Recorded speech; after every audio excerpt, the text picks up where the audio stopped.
এই দিনে আমার এক বাইকের ভাই উঠছে একটু ফুট ওভার আপনার হচ্ছে ফুটপাতে উঠছে, ফুটপাতে ওঠার পরে এআই 1,500-2,000 টাকার মামলা খাওয়াই দিয়ে দিছে ভাই। রাজধানীর সড়কে ট্রাফিক শৃঙ্খলা ফেরাতে গুরুত্বপূর্ণ কিছু পয়েন্টে বসানো হয়েছে অত্যাধুনিক এআই ক্যামেরা। এসব ক্যামেরার মাধ্যমে চলছে স্বয়ংক্রিয় মনিটরিং ও ট্রাফিক আইন লঙ্ঘনের বিরুদ্ধে তাৎক্ষণিক মামলা কার্যক্রম। সরজমিনে দেখা গেছে যেসব এলাকায় এআই ক্যামেরা স্থাপন করা হয়েছে সেখানে ইতোমধ্যেই ট্রাফিক শৃঙ্খলায় দৃশ্যমান পরিবর্তন দেখা যাচ্ছে। সিগন্যাল অমান্য, হেলমেট ছাড়া চলাচল, উল্টো পথে গাড়ি চালানো সহ বিভিন্ন ধরনের নিয়ম ভাঙার ঘটনা আগের তুলনায় কমেছে।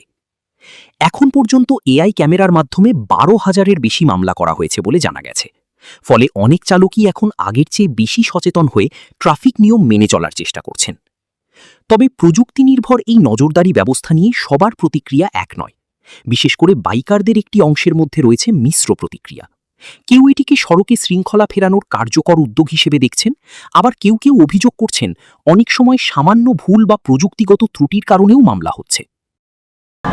ভাই বাংলাদেশে আসলে এআই এটা অযৌক্তিক আমার মনে হয়। কি কারণে এদিক সেদিক থেকে আপনার অটো রিক্সা যেদিক সেদিক থেকে আহে ওরা যাইতেছে, অগর কোনো নিয়ম কানুন নেবে, অগর লাইকা মনে করেন যে আমগুলো হুদাই এআই। এই দিনে আমার এক বাইকের ভাই উঠছে একটু ফুট ওভার আপনার হচ্ছে ফুটপাতে উঠছে, ফুটপাতে ওঠার পরে এআই 1,500-2,000 টাকার মামলা খাওয়াই দিয়ে দিছে ভাই।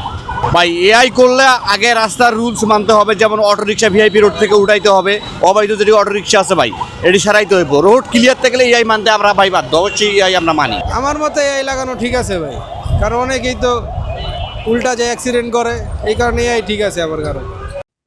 এদিকে ট্রাফিক সংশ্লিষ্ট কর্মকর্তারা বলছেন সড়কে আইন মানার সংস্কৃতি গড়ে তুলতেই এই প্রযুক্তি ব্যবহার করা হচ্ছে এবং ভবিষ্যতে আরও বিভিন্ন গুরুত্বপূর্ণ পয়েন্টে এআই ক্যামেরা স্থাপনের পরিকল্পনা রয়েছে। সড়কে শৃঙ্খলা ফেরাতে প্রযুক্তির ব্যবহারে রাজধানীর ট্রাফিক ব্যবস্থায় দীর্ঘমেয়াদে কতটা পরিবর্তন আসে সেদিকেই নজর সবার।